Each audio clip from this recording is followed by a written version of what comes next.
So, hi, welcome to Anthroposophicum.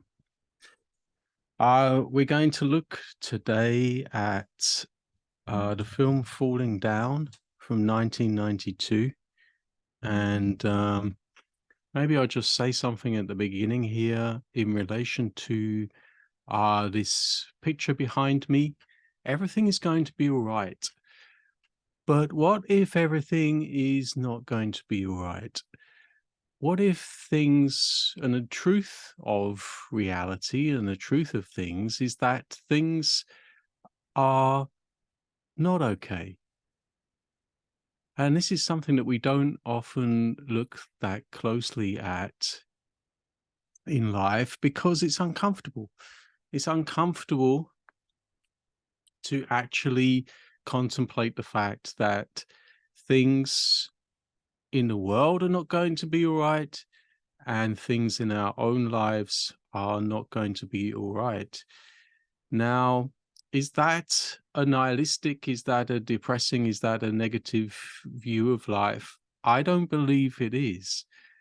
I believe that precisely looking at the darker side of life is an impulse for us to wake up and to start to take back responsibility for how we think and how we shape and school our character and how we understand ourselves from an anthroposophical point of view of how we are embedded, how we are interwoven with life.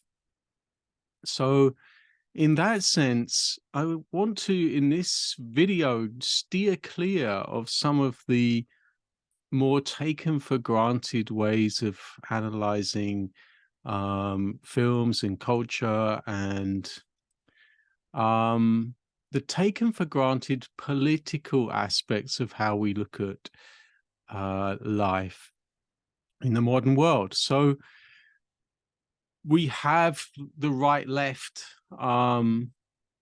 depiction of things. We have the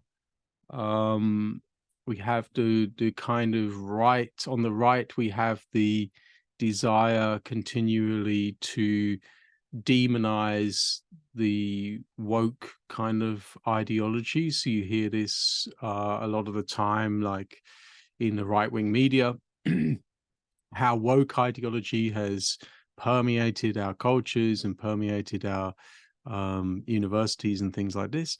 And then on the left, where there's a whole range of thinking that's not going, it's very superficial to call all of this woke ideology and stuff like this. On the left, there's the analysis of high capitalism, where we are in the development of history. And there's a kind of malaise as well in this direction, where the focus is on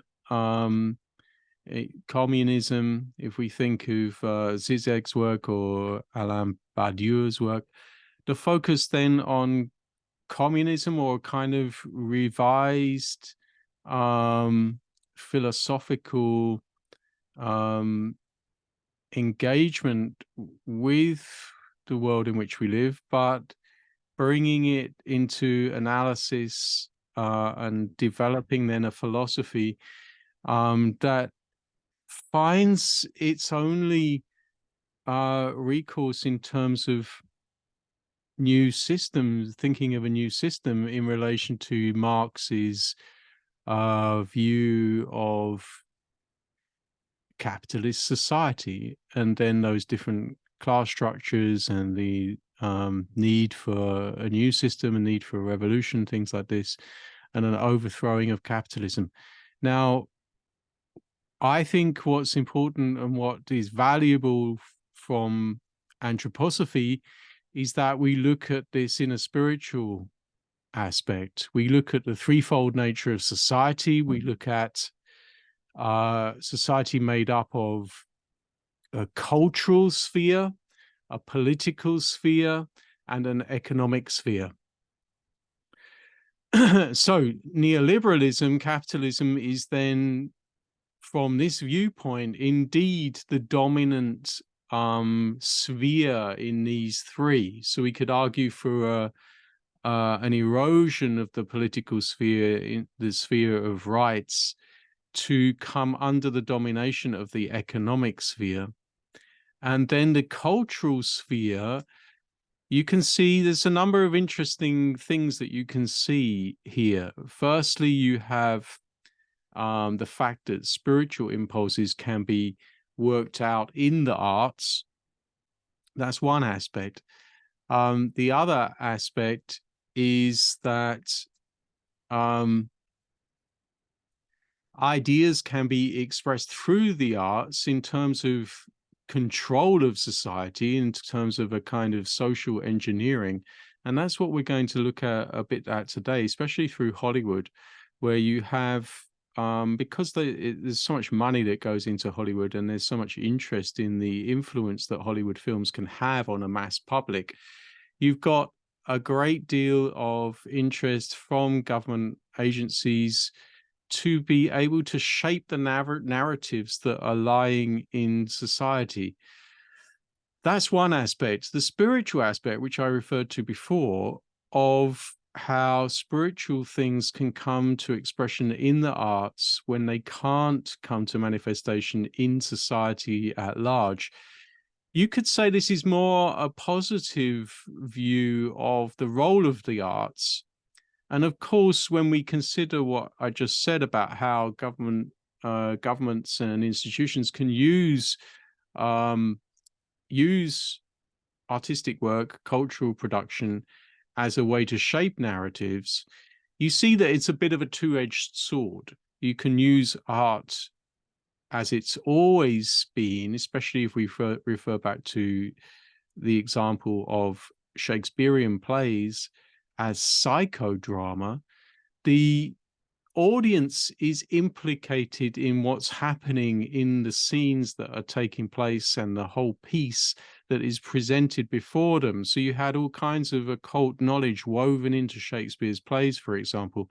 And this had an element of social commentary, and it had an element of occult knowledge woven into the images and into the words that Shakespeare used to depict both of those elements, because you have to engage people in the moment in social commentary as much as then weaving in this other layer of occult symbolism into the play. And that's often what makes these plays incredibly effective, because they tap into astral aspects of the human being and how the human being is made up.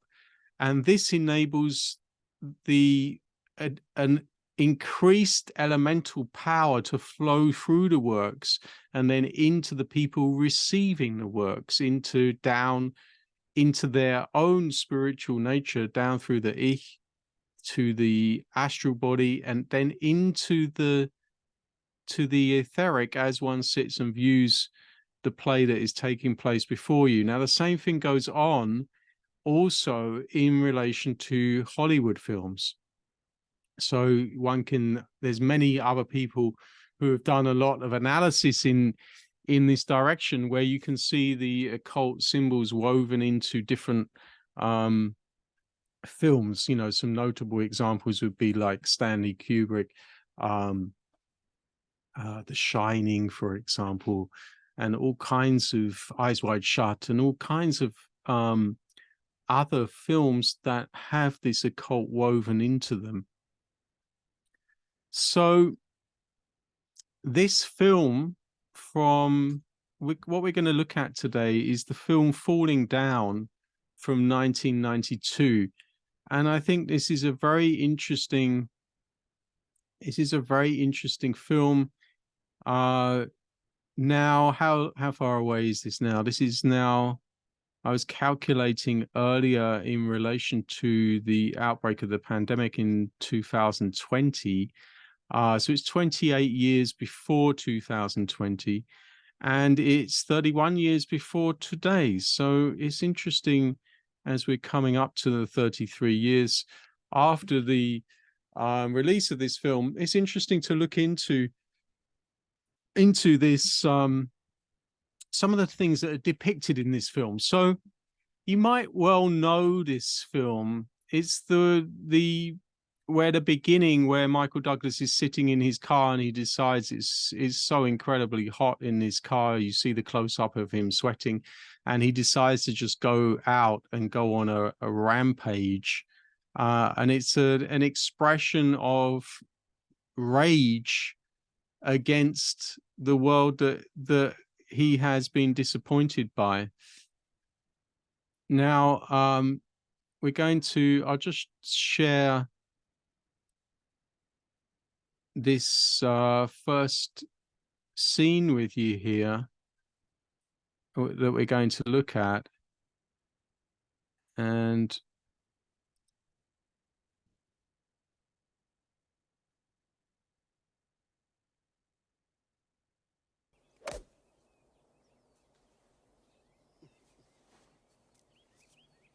what the hell? Oh, it must be the groundskeeper. Well, if he is, he's out of uniform. Hey, you there! What are you doing there? Just passing through. Nobody said you could play through. Get off my home. Oh, Frank, he said he was passing through. He's not even a member. Look at the way he's dressed, for Christ's sake. Would you get off my golf course? I am. He is. Go back the way you came. Frank, listen, I don't like the looks of this guy. Leave him alone, will you? Listen, what am I paying my fucking dues for? This is my golf course. If I want to play here, I will play here. You understand? If he gets hit with my Titleist, that's his fucking problem. Don't yell at me. I'm just here playing with you, for Christ's sake. That's the ball. You want to... Four! Four!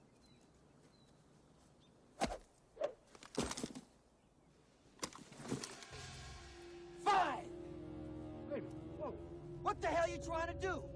Killing me with a golf ball?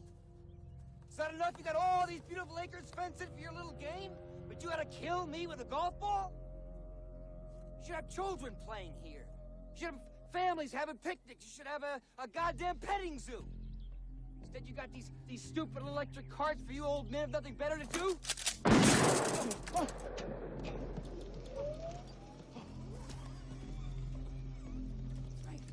Frank, what's wrong, Frank?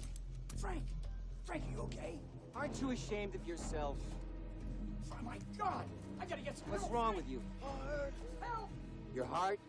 Help! Something's wrong with your heart? What can I do? Pills? Where are your pills?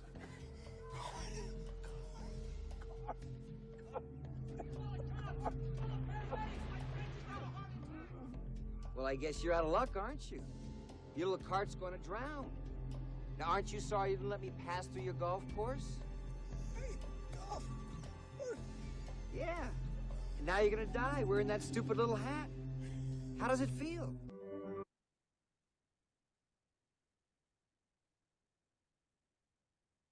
so, yeah, very disconcerting scene here. And the whole film is like a kind of commentary on how Michael Douglas, his character here, is called Defense, and he's like a kind of loser from the system. He's worked before as a defense contractor. He's losing his job. He's wearing these 1950s type shirt. In this scene, he's already looking more military. As he goes through a process of transformation, as he indulges his desire for vengeance on the system. And his sense of injustice is what drives him. And we see all these little dialogues where he's expressing this sense of indignation when he comes to the golf course and says and confronts these two kind of upper class golfers, and is incredulous that a place like this should be for kids, should be for for a zoo, I think he says. And then it's very striking when he shoots the buggy, and this immediately shoots as if he would shoot the man in the heart. And I found this particularly interesting in relation to, we've been looking recently at a number of images in relation to Lucifer, what we could call Lucifer, Ahriman, and the Asuric beings in society. And I think this film is depiction of those three beings, where we have the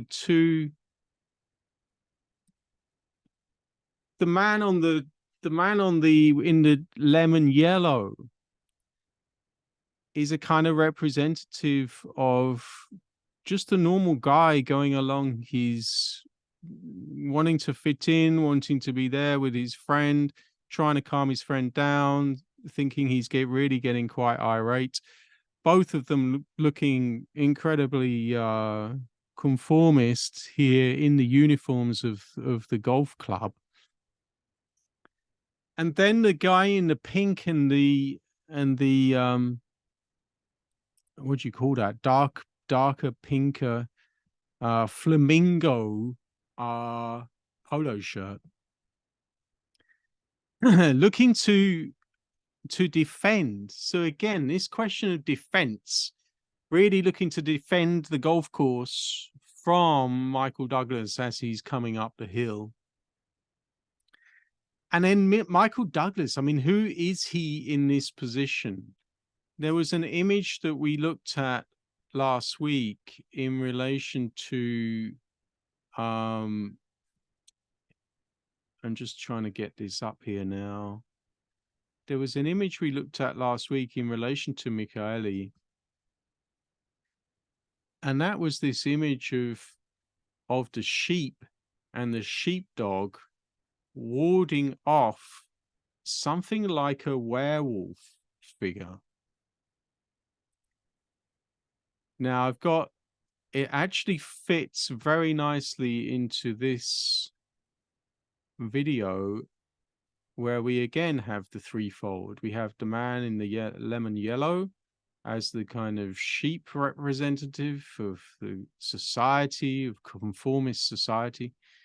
And then we have the guy in pink as a bit like a protecting sheepdog against what is coming out of the grounds of the golf course, out of nature itself, as a kind of werewolf.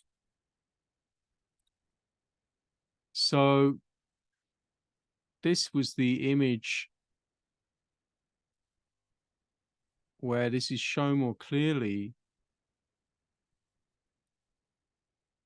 which I'd put up on Facebook.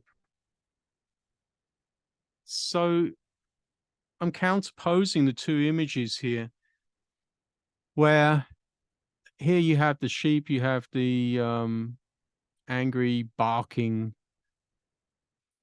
flamingo polo shirt man, as the sheepdog protecting the sheep from the werewolf figure, which is here Michael Douglas.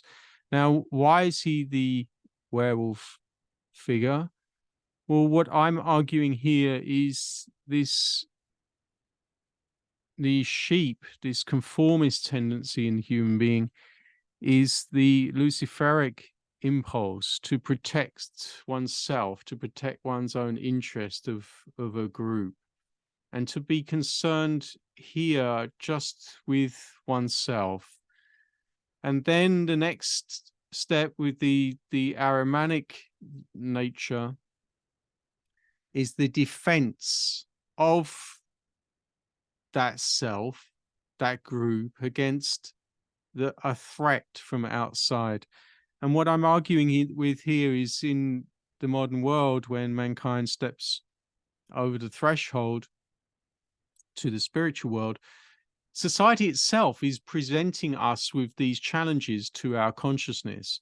On the one hand, we have this closing off, this Luciferic element that's closing us off in our subjectivity.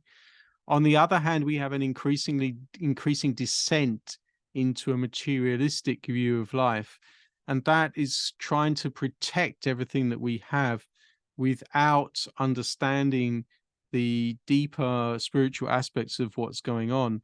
Now, when we do this, Rudolf Steiner describes, and we can pick this up also up in our own analysis of our own lives phenomenologically, you can see how this erosion over time, if the human being does not activate their own thinking and go spiritually on a path to understand what's going on, they're going to push all of the negativity into this third aspect of evil. Now, this aspect of evil is a more powerful, deeper aspect than the previous two aspects of evil. And this is what Steiner calls the Asuric power.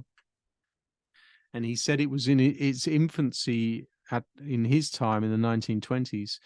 But it would be a growing influence on humanity. And I believe many of the films in Hollywood, especially depictions of violence and rage and anger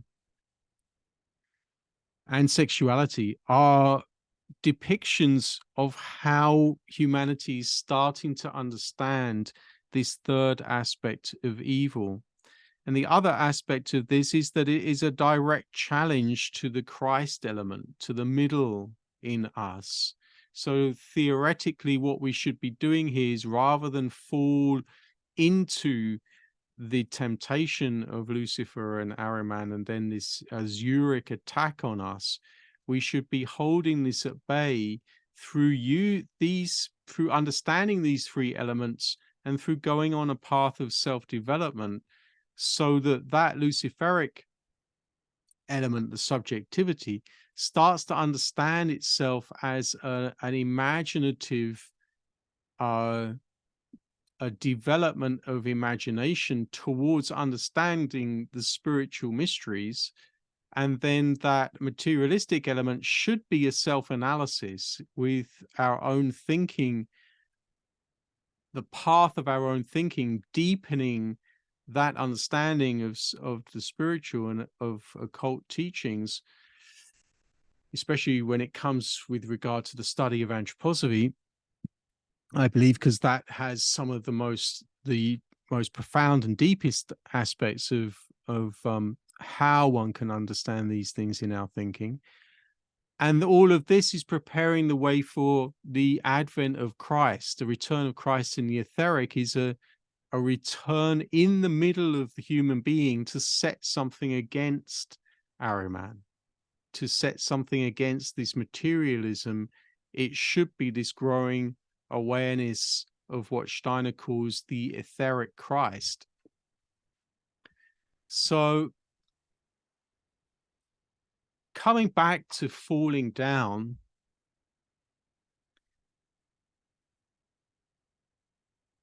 I'd like us to just cast our minds back to the 1990s and to the time of 1990s and into the 2000s.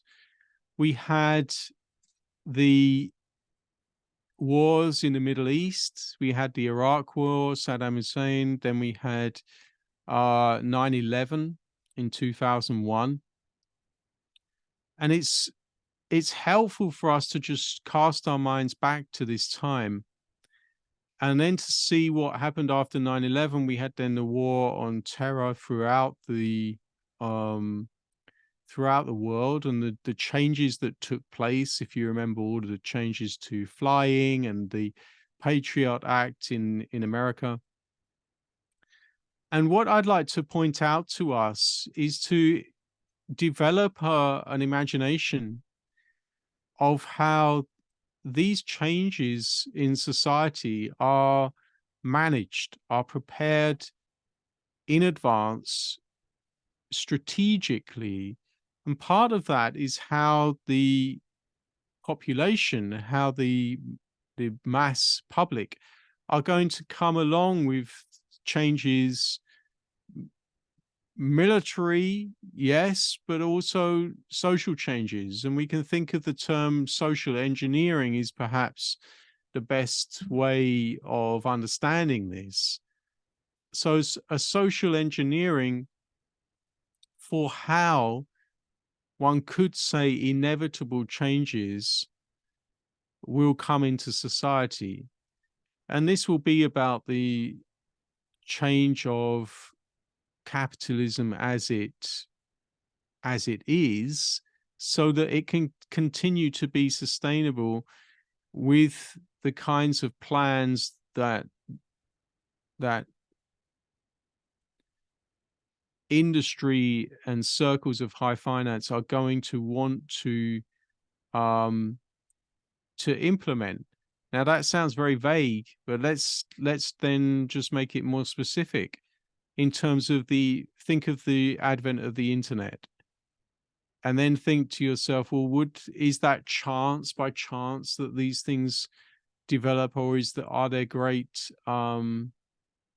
forces of capital interested in the development of those kinds of changes? So to be able to look into the future in advance and plan and strategically orient businesses, companies, geopolitical change towards certain ends is really something quite self-explanatory, I would have thought.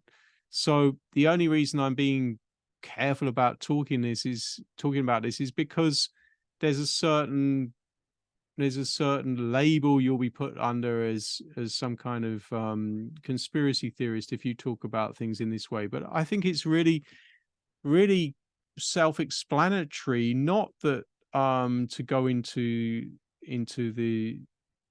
those elements of naming and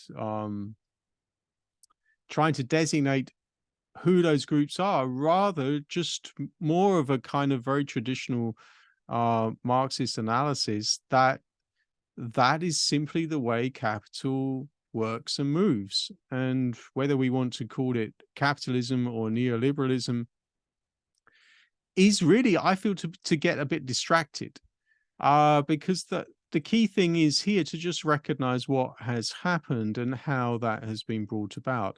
I don't think these are, I think it's important to go more in a specific direction here and actually detail the laws and the things that have been brought in to make this possible. So whether it's financial crisis of 2008 and what was done with subprime crisis and things like this, or whether you look at the Smith-Mundt Act, for example, where propaganda was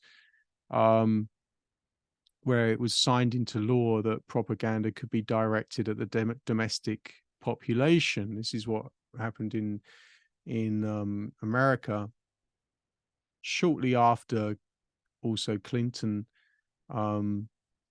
opened up markets for increased speculation. So where on both sides of the political spectrum, you have people opening up strategies to, in a very one-track way, on both sides of the political spectrum. And as I said before, this is, one could argue for an erosion of that political sphere of life as opposed to the economic and cultural spheres of life. Now, how this is done in terms of what one could call social engineering, one could look, I think there's a very good book, and we'll have to look at it at another point, McGowan's book about Laurel Canyon and about how music is used. But we're focusing here more on Hollywood. And what I want to, another thing I'd like to focus on here is, in terms of long-term planning, we have here Michael Douglas in the role of a white-collar worker. He lost his job, looking very 1950s, but almost symbolically the archetypal white-collar worker. what we're going to see in the next 5-10 years is again a huge layoff of white collar workers as AI comes in. So as I said in previous video, we've got 6 quite distinct class sections here. We have the working class, which again is reducing all the time. Factory workers as machines come in. The working class, as we traditionally call it, has increasingly changed and become much more indistinguishable from what would be called the petty bourgeoisie. And then we have an old and a new petty bourgeoisie. So old, the kind of shopkeepers, new coaches, self-employed people working for themselves and expressing many of the characteristics of the old petty bourgeoisie, the continued constant concern with the running of one's business and feeling a kind of freedom in that, but a kind of also an incessant need and fear for one's material livelihood. And then the other aspect of the new petty bourgeoisie is education. So we've got in the Blair years, 50% now going to university, and rapidly increasing and number of people who are educated at university in all manner of subjects. And these people then finding it difficult to find work to which they are suited. Then we have the traditional bourgeoisie, landed gentry, inherited money, invested in funds, all that kind of thing. And then we have white collar workers who were the sort of managerial class to enforce the ideologies of neoliberal reform and growth and all of that kind of thing. And this managerial white collar class, they are going to be endangered. And then you have the aristocracy at the top. So I felt it was really interesting that underneath bourgeoisie, white collar workers, and aristocracy, you have a glass floor to which you can't really fall through. And then you have petty bourgeoisie, old and new, working class, and above them a glass ceiling where it's very difficult to rise above. Now, going back to the film Falling Down, it's very interesting in the film how many of the things that we're being confronted with now in society are shown in the film. So you have it's an exploration of all the ways that the character FENS, Michael Douglas, in this film, all of the ways in which he descends into this sense of injustice and how he rages against all these forms of injustice that he sees in society. And as he does this, he becomes increasingly alienated and confused from his very humanity, until in the end he's shot by the detective figure Robert Duval, who goes on his own process of transformation as he learns to accept responsibility for his position in the world, and he learns to assert himself more and more, instead of in contradistinction to the Michael Douglas figure, who increasingly rages and cannot really come to self-knowledge. At the end, he says, "So I'm the bad guy." And he doesn't quite get there. He doesn't get there. The struggle all the way through is for him to actually realize that, yes, he is the bad guy. And it's really as simple as that. But through this, we do have this whole commentary on how people react to change.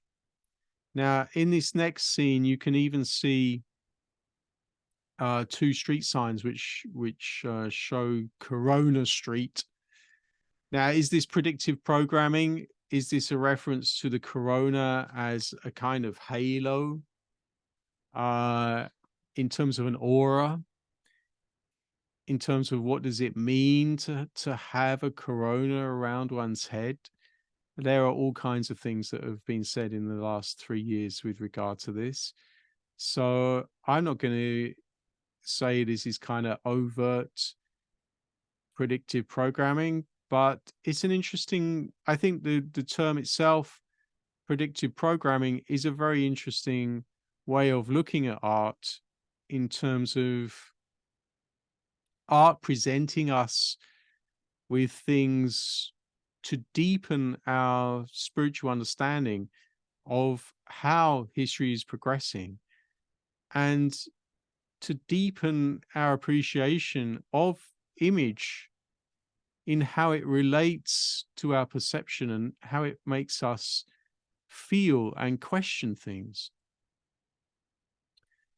So I'll show the film and then I will go and I'll just comment on some of the aspects of America since in the Trump time.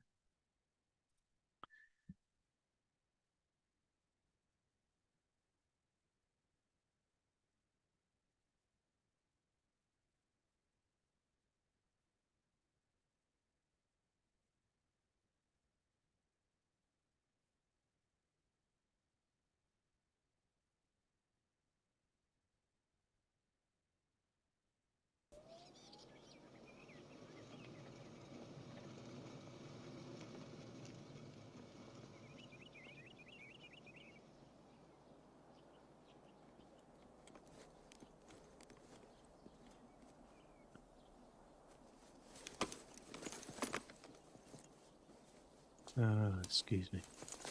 So here we're going to go to Korean door scene.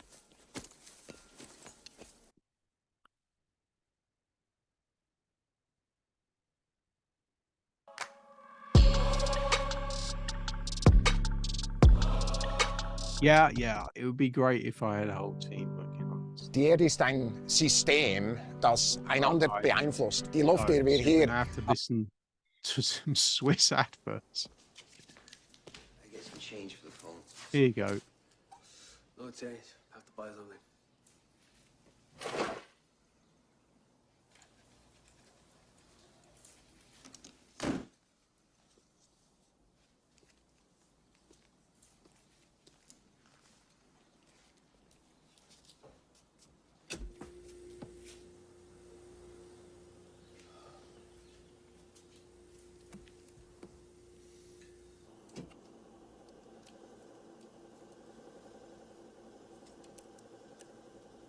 So I really like this bit because in terms of the body, the whole film is set in California, extreme heat, midsummer.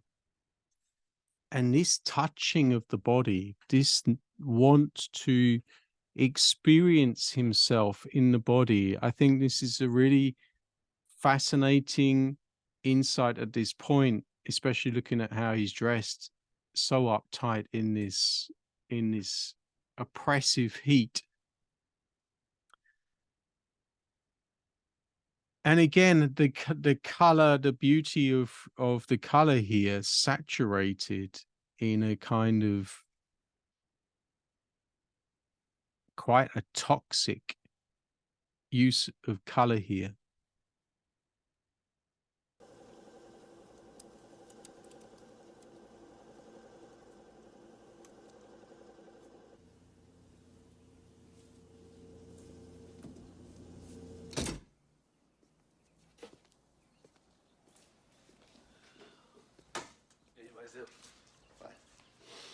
I don't understand. 85 cents. 85 cents. 85 cents? That doesn't give me enough money for the phone call. I'll give you 50 cents, you give me 50 cents change. No way. Yes, way. Drink, 85 cents. You pay or go. Well, What's a phi? I don't understand a phi. There's a V in the word. It's 5. You don't got V's in China? Not Chinese. I'm Korean. Whatever. You come to my country, you take my money, you don't even have the grace to learn how to speak my language? You're Korean. You have any idea how much money my country has given your country? How much? I don't know, but it's got to be a lot. You can bet on that. You go now. No trouble. I stay. What do you think of that? It's kind of a comedy, isn't it? And we know these thoughts, we know these kinds of people, we know this kind of reasoning. You hear it from people. And this is again something I'd like to bring to our attention. I feel that since if we're looking back at the 1990s and the 2000s, if you're thinking about planning social engineering on a wide scale, how are you going to do it? You're going to realize something that manifests after Obama with Trump. You're going to split, you're going to polarize the country into a right and left. For me, it seems really quite obvious. And I think even if you're in the middle of it, living out there, I think if you're astute, you can raise yourself to that metapolitical level and see, if you look at the influences from film, you can see how the country has been steered into this kind of polarization. Trump himself has been referred to as the conspiracy president, questioning the legitimacy of the election, polarization, a kind of populism that appeals to the rural states as opposed to the multicultural cities. And here, Michael Douglas, you can also see a throwback to that reactionary element of conservatism or republicanism. You can see a throwback here with Michael Douglas looking decidedly 1950s, JFK, those glasses. And but clearly here in a downtown area, confronted with what he's going to see is that right-wing trope of, in America and in Britain and in Europe, of resentment. And what I like here is how Michael Douglas, the defense character here, struggles to find any examples of how much in aid, how it works. And I think it's a it's a heads up to the fact that he can't really, his whole ideology is not really based on knowing anything. It's based on sense of indignation and resentment. And it doesn't really go further than that into any facts. But that's not to say that globalization hasn't happened. So we're not going to fall into the trap of following this rhetoric or this narrative. Even the director himself is asking us to kind of laugh at this, or for it to make us feel uncomfortable, because he is turning the expressions of anger in this scene are really showing how the Michael Douglas character, I would argue, is opening himself to what we were describing earlier, to an influx of what one could call very dark energies here. But I've listed, we'll just go to the end of the scene. God, where you go? What are you doing?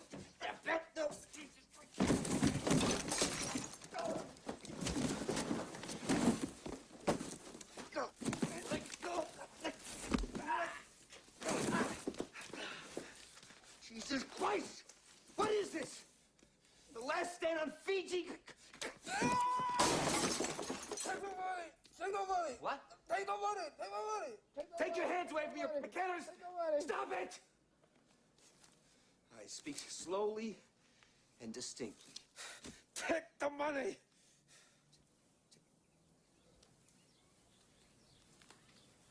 You think I'm a thief? No. See, I'm not the thief. I'm not the one charging 85 cents for a stinking soda! You're the thief!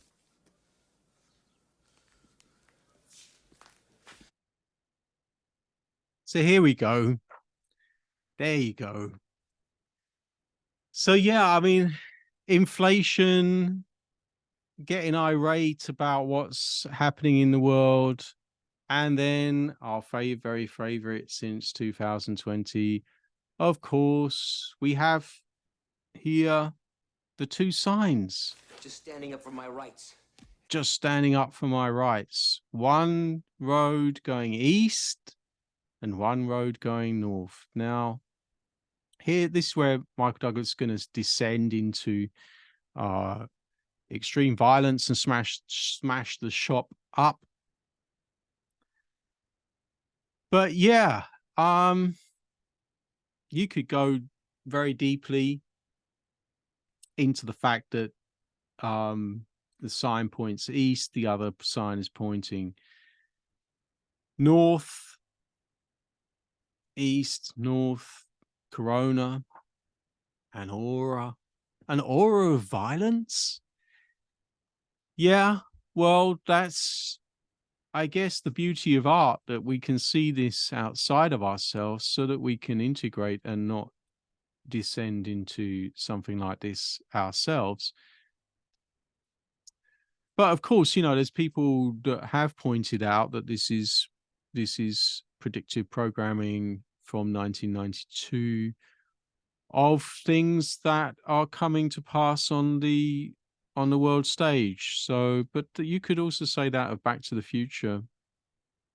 Back to the Future, with its kind of reference to Trump and other people's like David Foster Wallace, also depicting a kind of Trump-like figure coming down the path towards us of history. So what I'd really like to show, what I really wanted to emphasize here is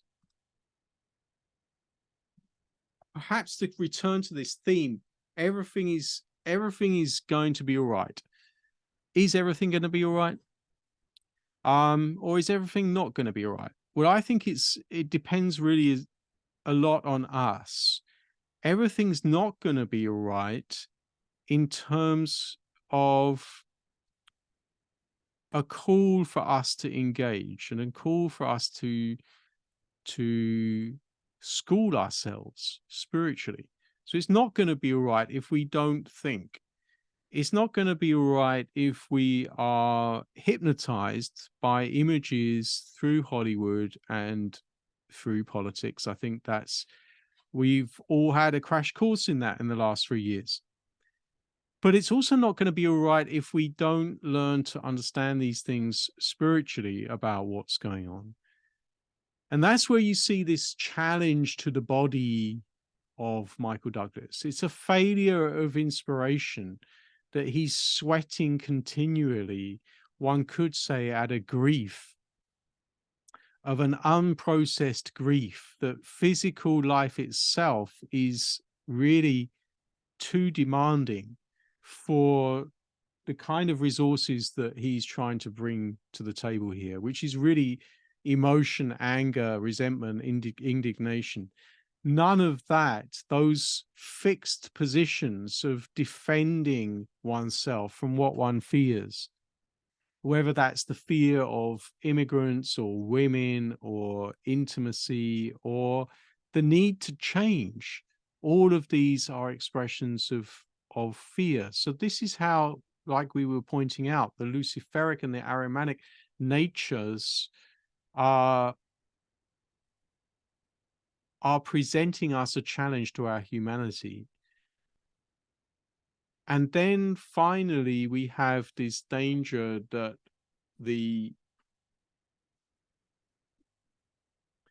let's say the use of social engineering, that we can fall victim to it ourselves and then start channeling the very negative powers that are going to play on any human being who is not able to change and to flow with that process. So this resistance to it is what causes, what the film is showing us, is this is what's causing the negative events to unfold. Now you could say that is like the ultimate manipulation to try to hypnotize us into a lack of resistance. And I would ask you, well, what would a resistance to the system look like? Do you really want a revolution to take place? And you think of the French Revolution, which was shocking to the extreme, or you think of some of the darker aspects of the last century. So the rise of a new form of governance through violence is really something to I would say shy away from, and that change should happen slowly. And that's really also what enables the development of a Christian esoteric view of development.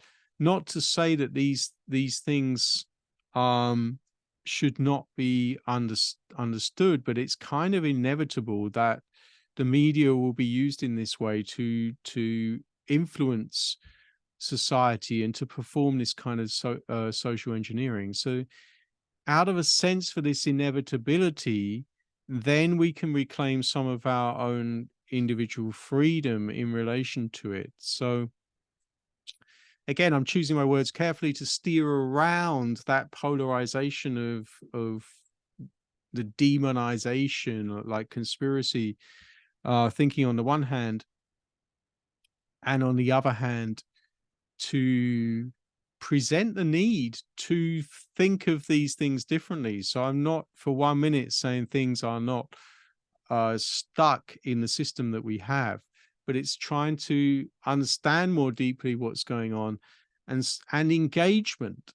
That's really something that the Michael Douglas character will not do, is engage. So it's engagement with the world, with life, that I feel is the way to be able to bring something in a healthy way. And this is then depicted also in the Robert Duval character, as I said, who then learns to assert himself, learns to maybe not be such a hero, but in that sense to take responsibility for his life and to show up in life. And I think that is kind of the message of the film. So I hope you enjoyed that. And yeah, I'd like to come back at another point and speak about some of the relation between social engineering and some of the aspects of Crowley and Tavistock. But we'll come to that perhaps at a later stage. Please subscribe if you haven't subscribed already. Click on the bell and all that stuff. And I'll see you soon. All the best. Ciao.